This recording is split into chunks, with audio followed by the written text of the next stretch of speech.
আমার নবীর রাগ ছিল নাকি? জোরে বলা লাগবে। মসজিদের ভিতরে ইহুদি পেশাব করে দিল, হযরত আলী ক্ষমতা বেইজ্জতি ব্যাপার, আল্লাহর ঘরে পেশাব করে দিল, তলোয়ার বার করেছে। আমার নবী রাহমাতাল লিল আলামিন নবী বলেন, ওমর গো খবরদার খাপের ভিতরে তলোয়ার ঢুকাও। বলে হুজুর মসজিদের মধ্যে পেশাব করলো, তাকে কি তাজা রাখা যায় নাকি? বলে তাজা আর মরার মালিক একমাত্র আল্লাহ। আচ্ছা আমি তো আল্লাহর প্রতিনিধি, আমি নবী একটু দেখতেছি। বলে বাবা তুমি পেশাব করলা কেন? নবীর কে রাখছিলেন, বাবা তুমি পেশাব করলা কেন? বলে হুজুর আমি ইচ্ছা করে পেশাব করেছি। আচ্ছা মসজিদের ভিতরে যদি ইচ্ছা করে কেউ পেশাব করে, আমরা কি তাকে তাজা রাখবো নাকি? এইবার বলে কেন? বলি ইয়া রাসূলুল্লাহ নবী গো, বহুদিন আপনার পিছে লেগে আসি, আপনার হাতে হাত দিয়ে আমি কলেমা পড়ে মুসলমান হব। আপনি আমার নেতার উপযুক্ত কিনা, আপনার রাগ আছে কিনা, যার জন্য ইচ্ছা করে পেশাব করে পরীক্ষা করলাম। বলে কি বুঝলা? বলে যাও কিছু বোঝার দরকার নাই, আমি রাসূল বলতেছি। তুমি কি ব্যাপার, কি বুঝলা? বলে এখনই আমাকে পড়ায় দেন লা ইলাহা ইল্লাল্লাহু মুহাম্মাদুর রাসূলুল্লাহ। রাগ কমায় দেন, ফ্যামিলি শান্তিতে থাকবে। রাগ কমায় দেন, চার দোকানেরা শান্তিতে চা বিক্রি করবে। রাগ কমায় দেন, অফিসের মধ্যে অফিস ভাঙ্গা ভাঙ্গি হবে না। রাগ কমায় দেন, কোনো মাদ্রাসা ভাঙ্গা ভাঙ্গি হবে না।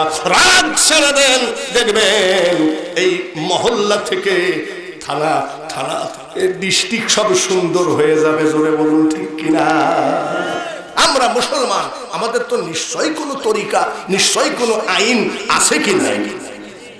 আমরা যদি আইনটা মাইন্ডে চলি তাই তোর কোনো অসুবিধা নেই। এইবার আসেন হিংসা। হিংসা আছে না? আছে না? বড় ভাই ছোট ভাই বড় লোক হয়ে গেল, ধনী হয়ে গেল, 4টা প্রাইভেট মাইক্রো কিনলো, ঢাকা শহরে 3টা বাড়ি, পাবনা শহরে 1টা বাড়ি। ছোট ভাইকে আল্লাহ ধনী বানিয়ে দিয়েছে। এইবার বলেন বড় ভাইয়ের আনন্দ হওয়ার কথা কিনা? আমার ভাই, বড় ভাই কবিরাজ খুঁজে বেড়াই। কবিরাজ আসলে কিছু জানো নাকি? বলে কি করতে হবে বলো? এমন কোন গাছ গাছড়া জানা আছে নাকি যে গাছটা আমার ছোট ভাইয়ের বাড়ির ভিতরে পুঁতলে 1 মাসের মধ্যে প্যারালাইসিস হয়ে মরে যায়? মুসলমান আধাত জমিনের জন্য পাবনা কোটে ভাইকে ভাই জেলে ঢুকাও। ইন্নামাল মুমিনুনা ইখওয়া, মুমিনগণ পরস্পর ভাই ভাই। যখন নবীজির কথা বলতে শুরু করলেন 2 বছর বয়স, মাহালিমা তো সাদিয়া জিজ্ঞাসা করে আব্বা মোহাম্মদ, বলে কি? ডান দুধটা তুমি আতুর আসি ঘর থেকে খাইলা, কিন্তু বাম দুধটা দিলে মুখটা বন্ধ করতে, কারণটা কি? আমার নবী ডাক দিয়ে কয়, মা কিছু মনে করবেন না গো, আপনার যে একটা কোলে বাচ্চা আছে সেটা আমার দুধ ভাই। আমি যদি 2 দুধ খাই, আমার দুধ ভাই খাবে কি? এই ওয়াজ দরকার নাই তো। যুবকরা খুশি কিসে জানেন? আমার বাড়ি উত্তর পাশে ও দাইমা কিসের বাদ্য বাজে গো। এই সব দাইমার গান, রূপভানের গান, মমতাজের গান, সালমার গান দিয়ে ওয়াজ করলে যুবকরা মনে করে ওই বক্তা ডাকে আনো, ওর মতো বক্তা আর নাই। আর বক্তা কাঁধে লেখা ডিজিটাল বক্তা। বক্তা কোনোদিন ডিজিটাল হতে পারে না, কোরআন কোনোদিন ডিজিটাল হতে পারে না। কি জোরে বলেন? এটা কোন জেলা? এই পাবনা জেলার লোক। তোমাদের কি মনে নাই নিজামুদ্দিন ধুলাউড়ি বক্তা ছিল, চোখের পানি ঝরায় মানুষ কান্ত।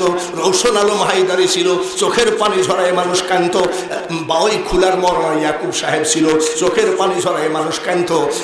ভাইরা চোখ মুছতে মুছতে জালসার মুসল্লিরা বাড়ি গেছে। আর আজকাল বক্তা যখন ওয়াজ ভেঙে যায় তখন চিল্লায় চিল্লায় আনন্দের সাথে 2 আঙ্গুলের মধ্যে 2 বিড়ি ধরায় কয়, আজকে শুনেছি। যদি চোখের পানি না পড়লো জালসায় গিয়ে লাভ কি? মনটা যদি তোমার মওলার দিকে না গেল তাহলে তুমি নামাজে দাঁড়ায় লাভ কি? এইটাই হলো পরিপূর্ণভাবে ইসলামের ভিতরে দাখিল হয়ে যাও। এইটা দিয়ে শুরু করেছি। যুবক ভাইরা ভালো করে শোনো, কি করতেছ? আসতে দেখি এক যুবক গাছতলায় বসে, একে তো রাত, অন্ধকার গাছতলায় বসে আস্তে করে মোবাইলটা ধরে গাছতলায় কয়, হ্যাঁ। তা আমার ড্রাইভার বলতেছে কি করতেছে, বলো ডাইরেক্ট লাইন। ও ডাইরেক্ট লাইন কি করতেছ তুমি? তোমার জীবনটাকে অবমূল্যায়ন করে ফেলো না। যুবক কালের ইবাদত আর বৃদ্ধকালের ইবাদত আকাশ জমিন তফাৎ, জোরে বলুন ঠিক কিনা? ও যুবক, যুবক রে, রাস্তার ভিতরে মুখোশ লাগায়ে, গগল চোখে দিয়ে, হেলমেট লাগায়ে 10 জন দাঁড়ায় রয়েছে, এত বড় তলোয়ার নিয়ে গাড়ির সামনে দাঁড়াইলা, বলে হুজুর আসসালামু আলাইকুম, কেমন আছেন? আলহামদুলিল্লাহ। আব্বা তোমরা কেমন আছো? বলে হুজুর আমরাও আলহামদুলিল্লাহ। বলে তোমরা এখানে কি করতেছো? বলে ওয়াজ করার টাকাগুলো আল্লাহর ওয়াস্তে দিয়ে যা। এরকম নাই নাকি? কোন ধর্ম পাইছো তোমরা? এই জন্যই তো করোনা ভাইরাস। একটু ভালো হয়ে যাও, করোনা ভাইরাসও বলবে না এই বাংলার জমিনে থাকা ঠিক না। এরা খুব করোনা ভাইরাসের যিনি মালিক তিনি কে? আল্লাহকে ভয় করে। নফসে মুতমাইন্না কাকে বলা হয়? জুব্বাওয়ালাকে নয়, বক্তাকে নয়, পীরকে নয়। নফসে মুতমাইন্না বলা হয় সর্বক্ষণ যে আমার মওলার ভয়ে ভীতু হয়ে যায়, তাকে বলা হয় নফসে মুতমাইন্না। চিল্লায়ে বলেন সুবহানাল্লাহ। কেন তোমাকে সুদ খাওয়া লাগবে? কেন তোমাকে চিটারি বাটপারি করা লাগবে? কেন তোমাকে মোটর সাইকেলটা রেখে গেল যায় দেখে না? সাইকেলটা গরিব মানুষ রেখে গেল যায় দেখে নাই? কিসের জন্যে? রোজের মালিককে। আল্লাহ কি তোমার আপন না পর? আপন। পর বলো আপন। আল্লাহ আপন না? দেখো তো, সেদিন দেখে এক লোক হাত দিচ্ছে, সালামু আলাইকুম। তা বলছি মাল এরকম কাঁপতেছে কেন? বলি স্প্রিং শেষ। একটু যদি টান মারে স্প্রিং শেষ। বোতল ধরতে, বোতল এরকম ধরা যায় নাকি? এই স্প্রিং দিল কে? চোখ দিল কে? সব দিল জোড়া জোড়া। একটা হাত যদি নষ্ট হয় আমার বান্দা আর একটা হাত দিয়ে ধরবে। একটা কিডনি যদি নষ্ট হয়ে যায় আমার বান্দা আর একটা কিডনি দিয়ে চলবে। সেই আল্লাহর মতো আপন পৃথিবীতে আর কেউ না। জোরে বলুন ঠিক কিনা?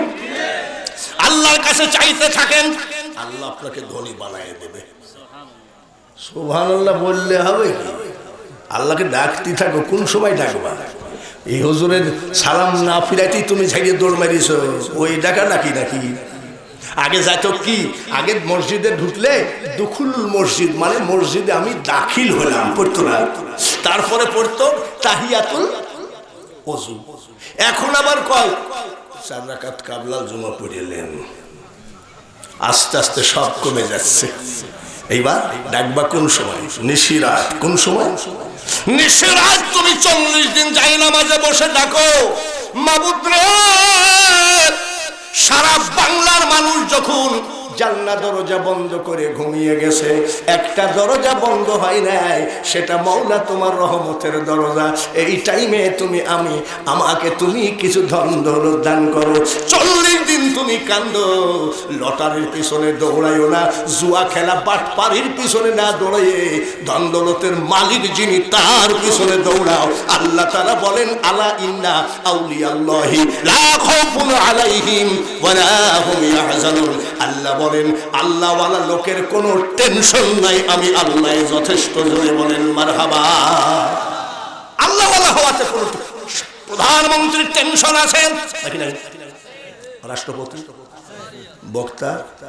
বক্তা ভাবতেছে মেয়ে বিয়ে দিব কেমনে, কৃষক ভাবতেছে, পঙ্গুরাজ আসতেছে, পঙ্গপাল আসতেছে, কি করব?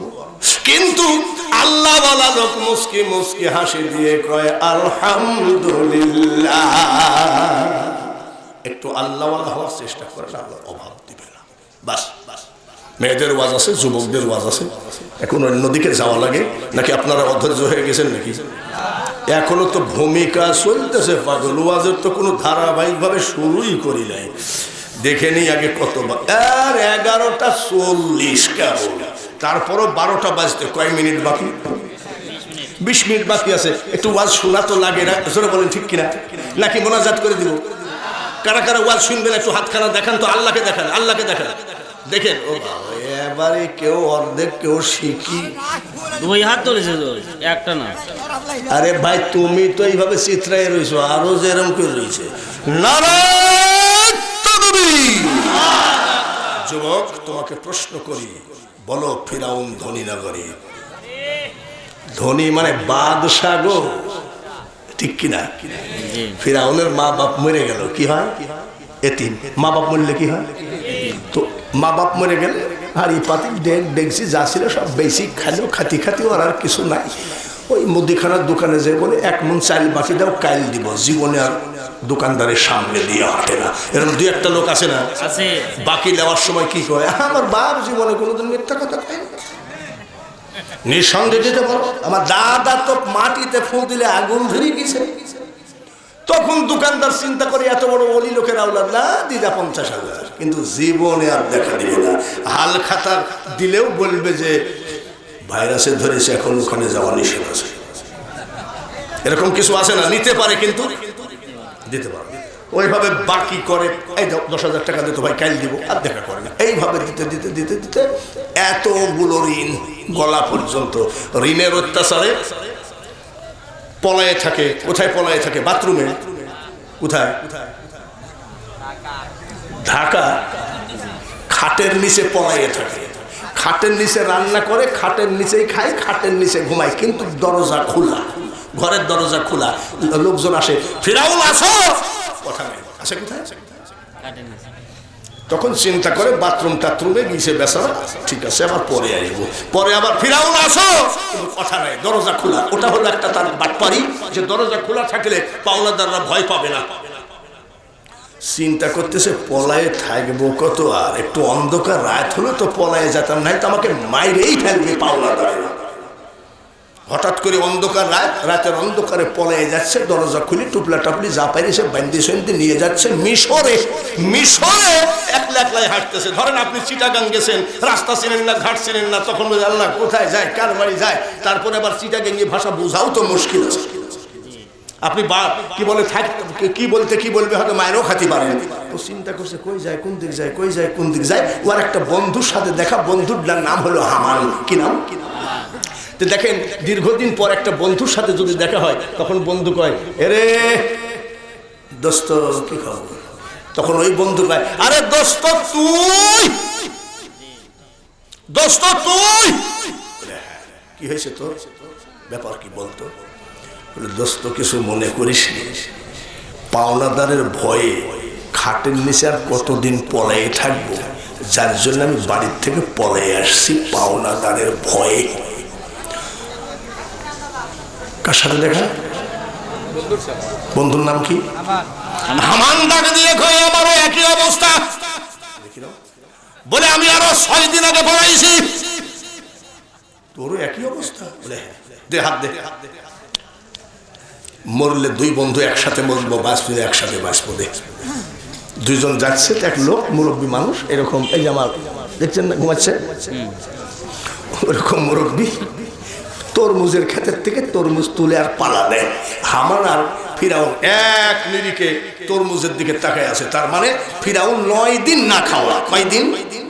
এই যখন দেখবেন ক্ষুধার্ত, তখন কিন্তু খাবার দেখলে মনে চায় আহ।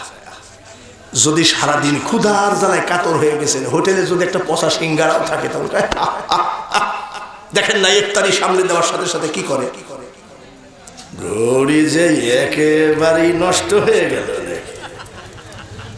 তারপরে আবার বলে, ভাই আপনার কত টাইম? বলে আপনার তো হাতে ঘড়ি আছে, দেখেন না। বলে আমার একটু এলোমেলো আছে। বলে এখনো দেরি আছে 40 মিনিট। তখন আবার কয়, আজকে আবার মুয়াজ্জিন মরে গেছে নাকি?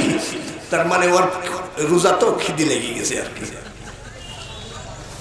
তাকে আছে তরমুজের ক্ষেতের মালিক কয়, এই 2টা লোক মনে হয় ক্ষুধার্ত, তাহলে এইভাবে তাকাবে কেন? বলে বাবা আপনারা কি তরমুজ খাবেন? বলে চাষা দিলে তো অবশ্যই খাওয়া যায়। বড় বড় 2টা তরমুজ দিছে, 5 মিনিটের মধ্যে বসাইছে। কয়দিন না খাওয়া? 9 দিন। তখন তরমুজের ক্ষেতের মালিক চিন্তা করছে, আল্লাহ কোন জাতির লোক এইভাবে তরমুজ কি বসায় নাকি? এ তো ক্ষুধার্ত ব্যক্তিতে বলছে, আব্বা কিছু মনে করো না, আমাদের এই তরমুজের খেতে তুমি কি একটু কামলা দিতে পারো? তো বলছে, চাচা কি আর বলবো, কামলাই তো খুঁজতেছি। মাসিক বেতন লিব না, সাপ্তাহিক না ডেলি? ফেরাউন বলতেছে, চাচা ডেলি বেতন লিব। যাও যাও, তোমাকে বেতন দেওয়া হবে ডেলি। তোমাদের কাজ হলো তরমুজের ভুঁই পাহারা দেওয়া। এই তরমুজের ক্ষেতের থেকে তরমুজ কিনে বাজারে বিক্রি করবা, টাকাটা নিয়ে এসে আমার হাতে দিবা, বেতন আমি দিব। তোমাদেরকে আমি কষ্ট দিব না, ফাঁকি দিব না, তোমাদের সাথে ধোঁকাবাজি করব না, কিন্তু শর্ত হলো তরমুজ চুরি করো না। ফিরাউন কয়, চাচা লোক তো চিনেননি গো, একেবারে জীবনে এই বয়সে খাঁটি লোক একটাই পাইলেন। আমার বাপ দাদারা ধোঁকাবাজি বোঝে না। বলে, তোমার বাপ দাদা যাই হোক, তুমি কেমন? বলে, বাপরা আমি জবান জিব্রাইলের মতো। তো এমন একটা লোক খুঁজতেছিলাম, তরমুজের খেতে চাকরি করে, ডেলি বেতন পায়, ডেলি হাজিরা পাইতে, ডেলি বেতন পাইতে পাইতে কিছু টাকা জমা হয়েছে। তা হামান বলতেছে, একটা কথা শোন। বলে কি? এই ডেলি এই তরমুজ খেয়ে আর বাঁচা যায় না, পার্শ্বে বাজার আছে, চল যাই, এখন তো টাকা হয়েছে, রুটি মাংস খাই আসি। ফেরাউন কয়, হামান তুই যা। কেন? যে টাকার জন্য খাটের নিচে পলাইছি, যে টাকার জন্য রাতের অন্ধকারে বাড়ি ছেড়ে পড়ে আসছি, ওই টাকা আমি খরচ করব না, তরমুজ খেয়ে মরে যেতে রাজি। হামান বলছে, ভাই ঠিকই বলেছেন, আমিও বাজারে যাব না, তরমুজ খেয়ে মরবো, আমার তো একই কেস। এইবার তরমুজের খেতে কামলা দেয় আর মজুরি গুলো রাখে। রাখতে রাখতে হঠাৎ করে মিশরের বাদশাহ একটা বিজ্ঞপ্তি দিল, আমাদের মিশরের গোরস্থানের একটা দারোয়ান লাগবে, একেবারে সরকারি বেতন, সরকারি চাকরি, কিন্তু পিয়ন হইলেও ঠিক আছে নাকি? সরকারি চাকরি যদি পিয়ন হয়, ও বাবার বাপের ভাবই আলাদা, সাওয়াল আমার সরকারি। দেখবেন যারা বেকার তারা কিন্তু খালি ফেসবুকে কি দেখে, সরকারি চাকরির কোনো বিজ্ঞপ্তি আছে না। এই বিজ্ঞপ্তি ফিরাউন পায়ে ইন্টারভিউ হাজির হলো। ইন্টারভিউ হাজির হয়েছে ভাইবা, তা কি বলে আপনাদের দেশে? জি ভাইবা।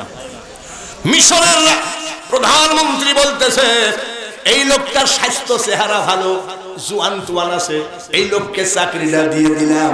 কি চাকরি? জোরে কোন? সরকারি। কি চাকরি? সরকারি চাকরি পাওয়ার সাথে সাথে ফিরাউন ডাক দিয়ে কয়, হামান রে, কাঁসা খুলতে দেরি লাগে কিন্তু মানুষের কপাল খুলতে দেরি লাগে না। এই দেখ সরকারি চাকরি, সরকারি বেতন পাই, সরকারি বেতন পাই, সরকার খাবার দেয়, গোরস্থানের দারোয়ানকে খাবার দেয়, সরকারি খাবার। কিন্তু এই চোর কি করে জানেন? গোরস্থানে লাশ আসার সাথে সাথে চুপচাপ বসে থাকে। এই ভাই খুলেন, কথা খুলেন। বলে, না ভাই। কেন? বলে, সরকার নিয়ম করেছে লাশ প্রতি 1 টাকা না দিলে দরজা খোলা নিষেধ। লোকজন চিন্তা করে, 1 টাকাই তো, 1 টাকা করে লাশ প্রতি কত চান্দা তোলে? 1 টাকা। মক্করবাজ আল্লাহ, মক্করবাজি বোঝা বড় মুশকিল। করোনা ভাইরাসের মতো ওই দেশে কলেরা বসন্ত হলো, গ্রামকে গ্রাম মানুষ সাফ হয়ে যায়। ওই ধরনের কলেরা বসন্ত আমাদের দেশেও হয়েছে কি হয় না? হয়েছে না? কলেরা বসন্ত ডেলি 20টা 50টা লাশ আসে। ও আবার বলতেছে সরকার নতুন নিয়ম করেছে, যারা কলেরা বসন্ত ভাইরাসে মারা গেছে তাদের 2 টাকা। কত বড় সিটার! লোকজন চিন্তা করছে 2টা টাকার জন্য আবার সরকারের কাছে দরখাস্ত করা কি দরকার? এলে তো ভাই কত নেয়, আগে নিচে কত। এইভাবে ডেলি 20টা 50টা ভাইরাসের রোগী আসতেছে, লাশ আসতেছে, টাকা নিতে নিতে 2 বস্তা, 2 বস্তা টাকা। ডাক দিয়ে কয়, হামান রে, এই নে তুই 1 বস্তা নিয়ে ঘুমা, আর আমি 1 বস্তা নিয়ে ঘুমাই। বলে, কেন? যে টাকার জন্য রাতের অন্ধকারে পলাই আসছি, দেশে গেলে মানুষ মাইরেই ফেলবে, পলাতক ফিরাউন। ঘুমা। সকালবেলায় ঘুম থেকে উঠে বলছে, একটু প্রধানমন্ত্রীর কাছে যাবো। কেন? একটু কথা আছে। হামান বলছে, লাপি তুই হলো গোরস্থানের দারোয়ান, আর তুই প্রধানমন্ত্রীর কাছে যাবি, গল্প দিস না। বলে কেন? বলে তোর সাথে কি দেখা করবে? বলে আমি গোরস্থানের দারোয়ান হই, আমি তো সরকারি লোক, কেন দেখা করবে না? বলছে চল তো ভাই, তোর ওসিলায় আমি একটু যদি প্রধানমন্ত্রীকে দেখতে পাই। গেছে। প্রধানমন্ত্রী বলতেছে, এই তুমি ওই গোরস্থানের দারোয়ান না? বলে হ্যাঁ। কি জন্য আসছো? বলে কি আর বলবো জাহাপনা, টাকার গাদি। প্রধানমন্ত্রী আবার হাসতেছে, বলে বোকা নাকি? আমি হলাম দেশের প্রধানমন্ত্রী আর ও হলো নাইট গার্ড, আর ও আমার কাছে টাকার গল্প দেখি, ব্রেন শট আছে। তো বলছে টাকার গাদি মানে কত টাকা আছে? বলে 2 বস্তা। 2 বস্তা টাকা কোথায় পাইছো তুমি? বলে জাহাপনা সরকারি বেতন 1 টাকাও খরচ করি নাই, যেদিন থেকে আমি গোরস্থানে ডিউটি করি সেদিন থেকে ঝাড়িয়েছি 1 টাকা। আর এই যে ভাইরাসে মারা গেল সেদিন থেকে ঝাড়তি শুরু করলাম 2 টাকা। এই ঝাড়তি ঝাড়তি আমার 2 বস্তা টাকা হয়েছে। তো বলছে যে দেখছি পাকা সিট, যে লাশের কাছ থেকে চাল দিলে। আচ্ছা ঠিক আছে, তুমি সিটারি বাটপারি যাই করো, তুমি টাকার গল্প আমার কাছে দিতে আসছো কেন? বলো তো। বলে জাহাপনা আপনার কাছে আমি দারোয়ান টাকার গল্প দেওয়া একেবারে বেহুদা। দিলা কেন? বলে টাকার গল্প দিতে এসেছি শুধু একমাত্র কারণ, এই মিশরের মাটিতে অনেক গরিব জমিনের খাজনা দিতে পারে নাই, বাড়ির ট্যাক্স দিতে পারে নাই। অনেক গরিব খাজনার অভাবে 10 বছর 15 বছর খাজনা দেয় নাই। আমি এই গরিবদের খাজনাগুলো, ট্যাক্সগুলো আমার টাকা দিয়ে দিতে চাই। মিশরের বাদশাহ বলতেছে চোরের বার ইমানও তো যা দেও গা। আগে মিটিং সিটিং হলে তো ঢাকে ঢোল, রাস্তা হাটে ঢোল বাড়াইতো বা টিন বাড়াইতো, এখন তো মাইক, আর এখন তো আর মাইকও লাগে না, একেবারে সেকেন্ডে পৌঁছায় গেল। ঢোল পিটায় দিচ্ছে। কিসের ঢোল? বলে ওই গোরস্থানের দারোয়ান বিশাল ধনী মানুষ, আপনাদের সকল 15 বছর 10 বছর যারা খাজনা দেন নাই, ওই খাজনাগুলো সব দিয়ে দিতে চায়। গরিব এই সুযোগ পাইলে যাবে কি যাবে না? জোরে বলে। গরিব নামাজ পড়ে না, নামাজে যাও না কেন? বলে হুজুর দোয়া করেন হাঁটু ফাটা। হাঁটু ফাটা উপজেলা চেয়ারম্যান যদি বলে ওই লালন শাহ ব্রিজের পদ্মার কিনারে, পদ্মার বালুচরে গিয়ে ফজরের 1 ঘন্টা আগে বসবা, 50 কেজি চাউলের একটা বস্তা ফ্রি দেওয়া হবে। ওই ফজরের আগে যাই ন্যাংরা কানা খুঁড়া বসে থাকবে। জোরে বলেন ঠিক কিনা? 1 বস্তা চাউলের জন্য তখন হাঁটু ফাটা থাকে না। যখন নামাজে যাইতে বলো তখন বলে হুজুর দোয়া কইরেন হাঁটু আমার ফাটা। এমন মানুষ আছে কিনা? গরিব কাঙ্গাল সবাই চলে গেছে। টাকা করে বস্তা, 2 বস্তা টাকা খরচ করে গরিবদের খাজনাগুলো দিয়ে দিল। এইবার খালি বস্তা নিয়ে হামান যায়। হামান বলতেছে ফিরাউন রে, তোর কাছে আমার একটা দরখাস্ত। বলে কি? আমি এই মুহূর্তে তোর সাথে থেকে চলে যাব, আর জীবনে তোর চেহারাও দেখবো না। বলে আমার উপরে রাগ কেন? বলে এত কষ্টের টাকা, গরিবদের কিসে তোর এত চুলকায়? গরিবদের তুই টাকাগুলো দিয়ে দিলি কি জন্যে? বলে তুই বুঝবি না, বুঝবি না, তোর মতন ব্রেন নিয়ে আমি বাড়ি থেকে পড়ে আসি নাই, এই টাকা দিয়ে আমি টাকা ধরবো। বলে আচ্ছা ভাই, টাকা দিয়ে যে টাকা ধরবি, তো টাকাই তো না, ধরবি কেমনে? বলে বুঝবি না, তুই থাক। সবে তাপে হামান কয় এ পাগল নাকি, মাথার ঘাম পায়ে ফেলা টাকা গরিবকে দিয়ে দিল। ঠিক আছে, এইভাবে 2 বন্ধু কথা হয় না, রাগারাগি। হঠাৎ করে বার্ধক্যজনিত কারণে মিশরের প্রধানমন্ত্রী মারা গেল। রাষ্ট্রপতি নির্বাচন দিয়ে দিল যে প্রধানমন্ত্রীর চেয়ার বেশি দিন খালি রাখা যায় না। প্রধানমন্ত্রীর নির্বাচন দিয়ে দিল। এইবার ফিরাউন নির্বাচন প্রধানমন্ত্রী প্রার্থী হয়ে দাঁড়িয়ে যা।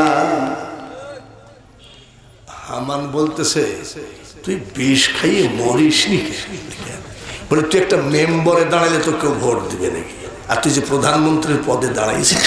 ফিরাউন বলতেছে আমি অসংখ্য ভোটে পাস করবো। ভোট কি তোর বাপের নাকি? তুই তো চোরের মতন পলে আসছিস, তোকে চিনে কেনা পাবো। ঠিক আছে, ভোটে দাঁড়াইছে প্রধানমন্ত্রী পদে, কিন্তু ভোট চাইতে যায় না। তা হামান বলছে একটা কথা, যাই 2-4টা ভোট পাস, একটু জনগণের কাছে যাবি তো। ফিরাউন বলছে তুই পাগল নাকি রে হামান? জনগণের কাছে যাওয়ার জন্য তো আমি 2 বস্তা টাকা খরচ করে আমি গরিবদের খাজনা দিই নাই। দেখ গ্রামে গ্রামে ওরাই ভোট চেয়ে বেড়া। কিরকম যা হামান একটু ঘুরতে গেছে তো যেখানে সেখানে বসে আর কয় শোন, একটা ভোটই দুপুদির যাবে না, আমাদের জমি সব খাস হয়ে যেত। ফিরাউন আমাদের সব দিয়ে দিয়েছে, কি বলে খাজনা দিয়েছে, ভোট কিন্তু ওকে দিবি। এই নেতা ভাইরা, উপজেলার চেয়ারম্যান, ইউনিয়ন চেয়ারম্যান, জাতীয় সংসদ সদস্য, মন্ত্রী ভাইরা, একটুখানি যদি গরিবকে বুকে জড়ায়ে ধরো, এই গরিবের একটা নীতি আছে রে, এই গরিব জীবন দিবে কিন্তু নেতার সঙ্গে বেঈমানি করবে না। হামান এসে বলছে তোর পাশ, কি বুঝলি? কইছে লোক এখন স্লোগান খালি তোরই, তুই যে কাজ করেছিস এই জন্য তো বলেছিলাম টাকা দিয়ে। হামান বলছে তোর বুদ্ধি আছে ভাই। একেবারে অসংখ্য ভোটে পাশ করে প্রধানমন্ত্রী হয়ে গেল। মালিককে উলিল্লাহুম্মা মালিকাল মুলক তুতিল মুলকা মান তাশা। তাম পৃথিবীর মালিক আমি আল্লাহ, যাকে ইল্লা তাকে বাদশাহী দান করি, যাকে ইচ্ছা তার কাছ থেকে বাদশাহী কেড়ে নিই। আজকে যে রাজা ধীরাজ, কবি নজরুল বলতেছেন, কাল সে ভিক্ষা চাই। ওরে মানুষ কারো কোনদিন সমান নাহি যায়, নদীর একুল ভাঙ্গে ওকুল গড়ে, এই তো নদীর খেলা। সকাল বেলার বাদশারে তুই ফকির, সন্ধ্যা বেলা চলে বলেন মালিককে। প্রধানমন্ত্রীর গদিতে বসে গেল, পাকা চোর, গোরস্থান থেকে টাকা চুরি করেছে। যদি দামি দামি কাফন দিয়েছে, কবর খুঁজে সেই কাফন বিক্রি করে বস্তায় ফিরেছে। এত বড় চিন্তা, পাওনাদারের ভয়ে পলে এসছে রাতের অন্ধকারে। তাকে আল্লাহ কি বানাইল? প্রধানমন্ত্রীর গদিতে বসে আছে। হামান কয় দোস্ত একটা কথা বলবো। বলে কি? যেদিন তোর সাথে রাস্তায় দেখা হয় তুই বলছিলি মরলেও একসাথে মরবো, বাঁচলেও একসাথে বাঁচবো, তো তুই যে প্রধানমন্ত্রী হয়ে গেলি আর আমি তোর চামচাগিরি করবো নাকি? তো বলছে তোর একটু ধৈর্য ধর, বলে আমাকে একটু সুযোগ দিস ভাই, একটু ধৈর্য ধর। আনন্দের সাথে ফুর্তির সাথে বিলাসবহুল জীবন যাপন করে দুই বন্ধু। হঠাৎ করে বার্ধক্যজনিত কারণে মিশরের রাষ্ট্রপতি মারা গেল। এইবার রাষ্ট্রপতি মারা গেল আর প্রধানমন্ত্রী কেডা? ফিরাউন সমস্ত জনগণকে ডাকি বলছে, রাষ্ট্রপতির গদি তো বেশি দিন ফাঁকা রাখা যায় না, নির্বাচন করেন কাকে রাষ্ট্রপতি করবেন। ওই যে গরিব খাজনা দিয়েছে এটাই ধরা খাওয়া আছে। বলছে জাহাপানা, আমরা আর নতুন কাউকে নির্বাচন করতে চাই না, আপনি আমাদের রাষ্ট্রপতি। জনগণের রায় নিয়ে রাষ্ট্রপতির গদিতে বসে গেল। এইবার প্রধানমন্ত্রীর গদি তো খালি হয়ে গেল। সঙ্গে সঙ্গে রাষ্ট্রপতি হয়ে ফিরাউন নির্বাচন দিয়ে দিল। হামানকে দাঁড় করাইয়ে দিয়ে ভোটে কারচুপি করে ফিরাউন ওর বন্ধুকে প্রধানমন্ত্রী বানিয়ে দিল। এক বন্ধু রাষ্ট্রপতি আর এক বন্ধু প্রধানমন্ত্রী, ক্ষমতার মালিক। জোরে বলুন, আমাদের মালিক কে? রুজির মালিক কে? ইয়ের থেকে আসতেছে, সিলেট থেকে আসতেছি। আস্তে আস্তে এক লোক গল্পের ভিতরে বলতেছে, সিলেটে বাউরের কই, নদীর কই, বাউর মানে বিলের কই খুব মজা। আমি যে ভাত খাতে পারলে ভালো হতো। তো আমার সাথে যে লোক আছে সে আবার একটা ভাঙ্গাচোরা, ওই যে রাস্তার ধারে থাকে না, ট্রাক পিক আপ যায় দাঁড়ায়, ওইখানে দাঁড়াইছে। আমি এখানে হুজুর আপনি এখানে খাওয়াবো না, ওখানে তো রান্না করে রাখি থুয়ে দেয়, একেবারে সেই ধুলি বেলে সব আছে, ওর মধ্যে কিছু গরিব কাঙ্গাল খাই চলে যায়। এ তো আমাদের খাস লোক। মুখ বান্দার আগে তোমার খাবারটাকে হেফাজত করো, জোরে বলো ঠিক করো। তো দেখি এইখানে দাঁড় করাইছে, এখানে কই মাছ পাওয়া যায় নাকি, চলে দেখি এক মুরব্বী পাতিলে করে চুলার কাছে বসে কি যেন জ্বালাচ্ছে। আমি মুরব্বী এতে কি গো? বলে আপনি ভাত খাবেন নাকি? বলে হ্যাঁ। এই মাত্র বিলের কই আমি চুলায় উঠায় দিলাম, 10 মিনিট টাইম দেন, একেবারে টাটকা কই। আমি বলতেছি কি বর্ণিব মহিমা তোমার, আলহামদুলিল্লাহ আলহামদুলিল্লাহ, জোরে বলেন মারহাবা। কই মাছ ওই হোটেলে খাওয়াবে মালিককে?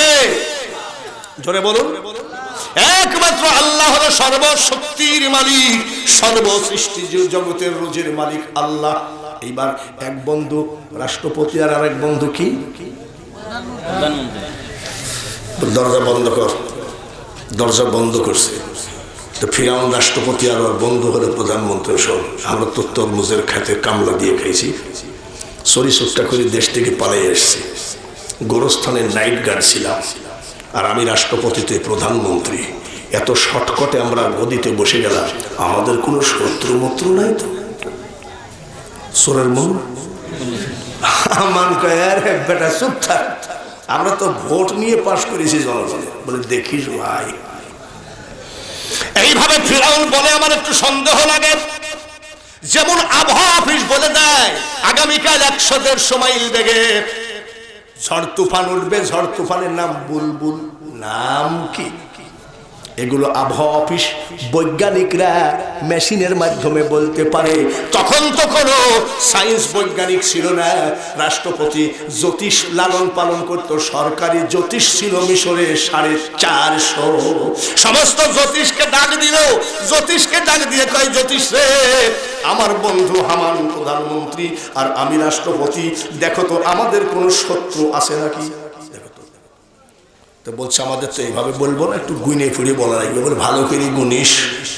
জ্যোতিষরা গুনা পাড়া করলো, গুনা পাড়া করে পরের দিন রাজদরবারে যাই কয়, জাহাপানা কিছু মনে করেন না। বলে কি করে? আপনাদের দুই বন্ধুর রাষ্ট্র বেশি দিন নাই। ফিরাউন রাগের জ্বালায় বলছে, রাষ্ট্র কি তোর বাপের নাকি? হামান বলতেছে ঝগড়া করে না, ওরা জ্যোতিষ বুঝতে পারে। ফিরাউন কই, কি বুঝিছিস? বলে মুসা নামের একটা ছেলে জন্ম হবে, তার হাতে তোমাদের গদি হারাবে, দুইজনের মরণ তার হাতে আছে। ফিরাউন কয়, হ্যাঁ তো, এই জ্যোতিষরা যা, মনটা খারাপ, দরজা বন্ধ কর। মুসা বার কিনা তা তো জানি না। কইলে পেটে যা বাচ্চা আছে সব মেরে ফেলে। একটা না দুইটা না, মুসা নবীর ভয়তে 80,000 বাচ্চাকে আশ্রয় মেরেছে। কত মাদের পেট বাড়য়ে বাচ্চা নষ্ট করে দিয়েছে। ফিরাউন ডাক দিয়ে কয়, মুসা খবর টবর পালি নাকি? বলে ওর গোষ্ঠী শেষ। বলে কেমনে? একটা না দুইটা না, তোর অর্ডারে আমি 80,000 বাচ্চাকে ধ্বংস করে দিয়েছি। বলে বাপরে, 80,000? বলে তাহলে নিশ্চিন্ত আমার গোষ্ঠী শেষ। জ্যোতিষ ডাক, আবার জ্যোতিষ ডাকে বলতেছে, জ্যোতিষ আমার বন্ধু মিশরের প্রধানমন্ত্রী আমার অর্ডারে 80,000 বাচ্চা মেরে ফেলেছে, বলো তো দেখি মুসা মারা গেছে কিনা। বলে আজকে বলতে পারবো না, গণনা পড়না করে এসে বলতেছে, জাহাপনা কিছু মনে করেন না, 80,000 কেন 80 লাখও যদি মারেন, মুসার এখন বয়স হলো 3 মাস, মুসা আমার কোলে আরামে দিন কাটায়। বলুন সুবহান। ফিরাউনকে জবর মারামারিছিস, আসল মালি আছে। তরোয়ার শপথ করে ওয়াদা দিলাম, মুসার গোষ্ঠীকাল শেষ করব। 10 জন ফোর্স নিয়ে নীল দরিয়া দিয়ে রওনা দিল। মুসা নবীর একটা বোন যার নাম 11 বছর, যার নাম হলো মরিয়ম, ছাগল চড়াচ্ছিল। ছাগলগুলো ফেলাই দিয়ে বাড়ি যাই বলতেছে, মা আমার ভাইকে বাঁচাও, মা আমার ভাইকে বাঁচাও, আমার ভাই ছাড়া বাঁচবো না, ভাই আমার জানেন না, জান ভাই আমার রক্তের বাঁধন, মাগো তুমি বাঁচাও। বলে কি ব্যাপার? বলে ওই হামান 10 জন পুলিশ নিয়ে আসতেছে আমার ভাইকে মারতে। সঙ্গে সঙ্গে মা শুনে অথর্ব হয়ে গেছে, এখন কি করি? বাচ্চা কোথায় রাখি? এখানে পলাই, ওখানে পলাই। আমার আল্লাহ বলেন সুবহানাল্লাহ, বলেন নারায়ে তাকবীর। হলো না, আরেকটু জোরে বলেন নারায়ে তাকবীর। আমার আল্লাহ তাআলা বলেন, মুসার মা পাগলামি করো না, ওই হামানের পুলিশ কিন্তু বাড়ি ঘেরাও করে ফেলেছে, তুমি এইভাবে বাচ্চাকে বাঁচাইতে পারবা না। আমি আল্লাহ তাআলা বলছি, তুমি যে তরকারি রান্না করলা, খাবার রান্না করলা, ওই জ্বলন্ত চুলার মধ্যে তোমার ছেলেকে ঢুকাইয়ে দাও, ঢেকে রাখো, জ্বলন্ত চুলার আগুনে তোমার ছেলে পড়বে না।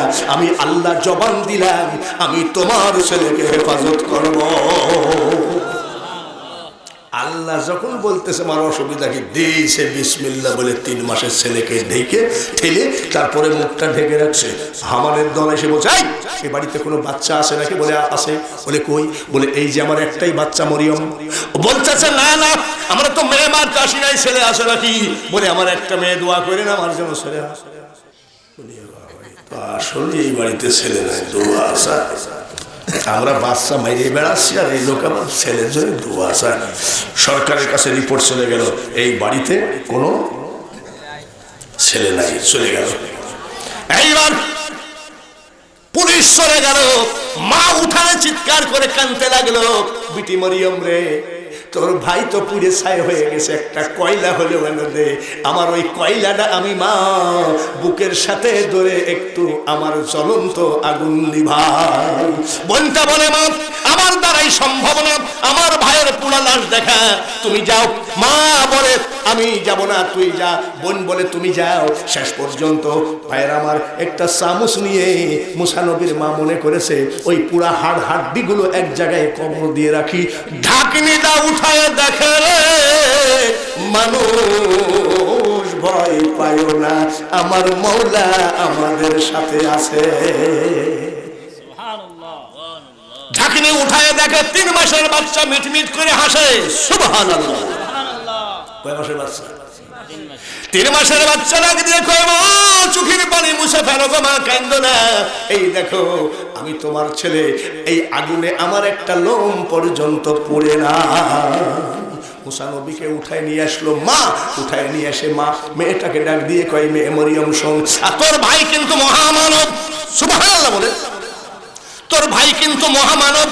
জ্বলন্ত আগুনে যখন জ্বলে নেয় ওই ফিরাউনের গোষ্ঠী তোর ভাইকে মেরে ফেলতে পারবে না, আমাদের একটু সংশোধন হয়ে চলতে হবে। বলে কি? তোর ভাই মুসা 3 মাসের বাচ্চা আমাদের মাঝখানে থাকবে, আমি এক পাশে ঘুমাবো, তুই এক পাশে ঘুমাবি, আমি যখন ঘুমাবো তখন তুই জাগবি, আর তুই যখন ঘুমাবি আমি তখন জাগবো, এইভাবে পাহারা দিয়ে রাখবো। এভাবে বাচ্চাটাকে মাঝখানে শোয়ায় দিয়ে মা ঘুমায় গেছে, বোন চেতন আছে। ঘুমের মধ্যে আল্লাহ তাআলা ডাক দিয়ে কয় এ মুসার মা খবরদার, এইভাবে পাগলামি করে বাচ্চা বাঁচানো যাবে না। বাচ্চাকে যদি বাঁচাইতে হয় আমি আল্লাহ তাআলা বলছি একটা কাঠ মিস্ত্রি ডাকো। জোরে বলেন কি মিস্ত্রি? ওই কাঠ দিয়ে একটা সিন্দুক বানাও, সিন্দুকের মধ্যে ঢুকায় দিয়ে একেবারে নীল দরিয়ায় ফেলায় দাও, দেখবা আমি আল্লাহ তাআলা আগুনের মধ্যে যে হেফাজত করেছি নীল দরিয়ায় হেফাজত করতে আল্লাহ পারে কি পারে না? স্বপ্ন দেখে মুসা নবীর মা ঘুম থেকে উঠে পড়ে আসছে, কত দেখি এখন আমি মেয়ে মানুষ, কোথায় কাঠ মিস্ত্রিকে কি করব, কোন দেশে কাঠ মিস্ত্রি আছে কে জানে। এই চিন্তা করতে করতে এক লোক বাড়ির গেটে এসে কয় মা কেউ আছেন নাকি, মা কিছু বানাবেন নাকি? এত সকালে ফেরিয়ালা দরজা খুলে বলছে আপনি কে গো? বলে মা গো আমি কাঠ মিস্ত্রি, কিছু বানাবেন নাকি? মুসা নবীর মা ডাক দিয়ে কয় বেটারে তুমি কি বানাইতে পারো? কাঠ মিস্ত্রি বলতেছে কেউ যদি ছেলে নিয়ে বিপদে পড়ে থাকে আমি একটা সিন্দুক বানাইয়ে দিব, ওই সিন্দুকের মধ্যে ফেলাইয়ে দিলে ছেলের অসুবিধা হবে না। বলে বাবা এদিকে, আমি তো ওই বিপদে আছি, ছেলে নিয়ে বিপদে আছি, তুমি কাঠ মিস্ত্রি? বলে হ্যাঁ, একটা সিন্দুক বানাইয়ে দাও। সিন্দুক বানাতে গেলে কাঠ লাগে আর লোহা লাগে নাকি? লোহা মানে বুঝেন তো, কাঠ লাগে আর লোহা মানে পেরেক লাগে, কাঁটা লাগে। কত টাকা লাগবে বেটা বলতো? এইবার কাঠ মিস্ত্রি বলছে মা 1 টাকাও লাগবে না, কাঠ আর লোহা আমার ব্যাগের ভিতরেই আছে। জোরে বলেন মারহাবা। তারপরে দেখেন তো কি হয়, মরবে নাকি? কাঠ মিস্ত্রি কি আসলে কাঠ মিস্ত্রি? কাঠ মিস্ত্রি কেডা বলবো নাকি? ফেরেশতা মানে ফেরেশতা কি মরে গেছে না এখনো আছে? আর পাগল, বাড়ি যাই তো ঘুমাবেন, একটু আসেন না, একটু দেখেন না আল্লাহর কত বড় ক্ষমতা। আলহাজ গিয়াসউদ্দিন 5000 টাকা দিলেন, সবাই যদি দোয়া পায়, আমি খেয়াল করি নাই, সবাই যদি দোয়া পায় আলহাজ গিয়াসউদ্দিন সাহেব দোয়া পায় কি পায় না? জোরে বলেন পায়। আচ্ছা তাহলে কাজ করি, একেবারে ওয়াজ শুরু করি। এই যে 5000, এক গিয়াস 5000 আর আরেক গিয়াস 100। এবার আপনারা যে যা পারেন, একটু গোরস্থানে আপনার মা নাই, আপনার দাদি নাই, আপনার দাদা নাই, জিলাপির দোকানের টাকাটা না কিনি, না খরচ করি, একটুখানি খেলে মা বাপের জন্য একটু দিয়ে যান। এই টাকার বিনিময়ে যদি আপনার কাছে টাকা না থাকে তাহলে আপনার মা যে কবরে বিপদে আছে, আপনার মার জন্য কি 10টা টাকাও চলে না নাকি? ও বাবা, যেভাবে তাকায় আছে আজকে আবার পকেটই নাই মনে হচ্ছে। ইমাম সাহেব নারায়ে তাকবীর, আল্লাহু আকবার 200 টাকা দান করলো। আপনারা বলেন মৌলবীরা লোকের বাড়ি মিলাদ দেয়, নিজের বাড়ি দেয় না। ওরা লোকের বাড়ি খায়, নিজের বাড়ি খাওয়ায় না। ওরা দানের ওয়াজ করে, নিজেরা দান করে না। ইমাম সাহেব 200 টাকা মা বাবার জন্য দোয়া চায়, আল্লাহ কবুল করে নি। আপনার পকেটে কি 5 টাকার একটা কয়েনও নাই নাকি? যে আপনার মা যে গোরস্থানে শুয়ে আছে, যে না আমি আজকে আমার মার জন্য 10টা টাকা দিই, এত নিষ্ঠুর হলে হয় নাকি? তাড়াতাড়ি আসেন, ওই মার জন্য সন্তান রে কত টাকা ডাক্তারকে দিলা, কবিরাজকে দিলা, কত টাকা সিটার বাট করে নিয়ে গেল। আজকে 10 টাকার একটা নোট হলো মার জন্য দান করে যাও, তারপরে দেখা যাক ইনশাল্লাহ ওয়াজ চলতেই থাকবে। আর এক ভাই আমার 200 টাকা দান করেছে, আপনার সম্বল নাই, আপনি 5 টাকার একটা কয়েন হলো দান করে যাও।